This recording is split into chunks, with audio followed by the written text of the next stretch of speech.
Hello friends, I am Preeti Ghosh, your astro vastu expert.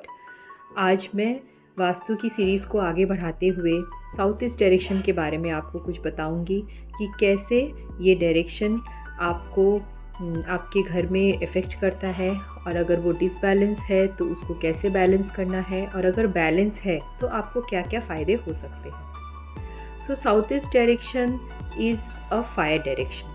इसे हम अग्नि कोण भी कहते हैं, और वो आपके लाइफ में लिक्विड कैश के लिए रिस्पॉन्सिबल होता है।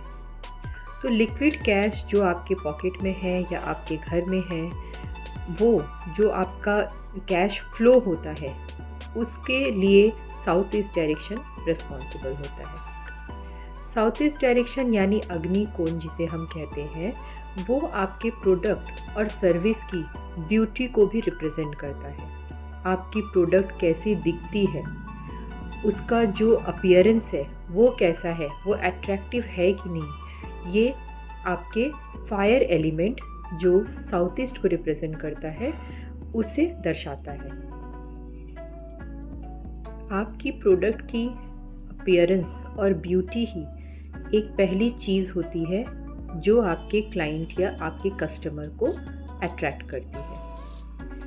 और आपने देखा होगा कि कई लोग हैं जो बहुत ही सुंदर दिखते हैं, फेयर कॉम्प्लेक्शन है, पर उन्होंने लाइफ में बहुत ज़्यादा कुछ अचीव नहीं किया, या वो इतने अट्रैक्टिव लोगों को अपनी तरफ अट्रैक्ट नहीं कर पाते हैं। या फिर ऐसे लोग जो दिखने में तो बहुत अच्छे नहीं हैं, कॉम्प्लेक्शन फेयर नहीं है, डार्क कॉम्प्लेक्शंस के हैं, हाइट उनकी सही नहीं है, पर फिर भी वो अपने लाइफ में बहुत ग्रो करते हैं और आगे जाते हैं। ऐसा क्यों होता है?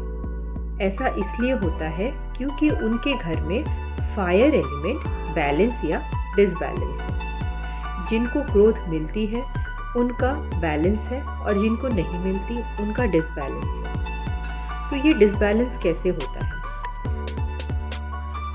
अग्नि को हम हिंदू शास्त्र के हिसाब से बहुत ही शुद्ध मानते हैं। इसीलिए कोई भी तीज त्यौहार में सबसे पहले अग्नि का काम आता है। हम कोई भी चीज़ शुरुआत करने के पहले दिया जलाते हैं या हवन करते हैं। तो इसीलिए अगर आपके घर में अग्नि डिसबैलेंस है तो रिलेशनशिप में प्रॉब्लम हो सकती है, शादी में डिले हो सकते हैं, फ्रीक्वेंट एक्सीडेंट्स हो सकते हैं। तो अग्नि कोण is one of the most important zone इन वास्तु। जितने भी गवर्नमेंट ऑफिसेज हैं, लाइक टैक्स डिपार्टमेंट हो गया, इनकम टैक्स डिपार्टमेंट हो गया, कस्टम डिपार्टमेंट हो गया, ये सारी ही अग्नि को रिप्रेजेंट करती है। और अगर आपके घर में अग्नि डिसबैलेंस है तो आप ऐसे डिपार्टमेंट को आकर्षित करोगे, चाहे वो आपका घर हो या आपका ऑफिस। अगर आप ऐसे कुछ प्रॉब्लम से जुड़े हुए हो तो आप अपने साउथ ईस्ट को ठीक करो, अपने फायर जोन को ठीक करो। तो अग्नि को कौन बुझाता है? अग्नि को पानी बुझाता है।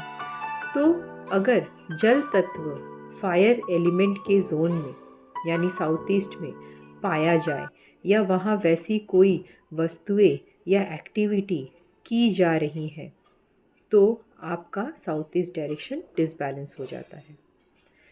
तो कोई भी ब्लू कलर की चीज़, वेवी पैटर्न की चीज़, ट्रांसपेरेंट चीज़ जो जल तत्व को रिप्रेजेंट करती है, वो अगर साउथ ईस्ट डायरेक्शन में है तो आपका साउथ ईस्ट डायरेक्शन डिसबैलेंस हो गया। उसको हटाइए, वहाँ क्लटर फ्री करिए, साफ़ सफाई करवाइए, और वहाँ माँ लक्ष्मी की एक तस्वीर रखिए। आप सभी जानते हैं कि हम माँ लक्ष्मी की तस्वीर हर समय रेड साड़ी में ही देखते हैं। तो रेड रिप्रेजेंट फायर, जो अग्नि का रंग है, वही रंग की साड़ी माँ लक्ष्मी पहनी होती है। तो वहाँ एक माँ लक्ष्मी की तस्वीर लगाने से वो डायरेक्शन सिर्फ बैलेंस ही नहीं होगा, वो डायरेक्शन आपको आपकी मन चाहे लाभ भी देगा, और आप पाइएगा कि आप अपने लाइफ में जो चाह रहे हैं उस चीज़ को आसानी से अट्रैक्ट कर पा रहे हैं। Thank you.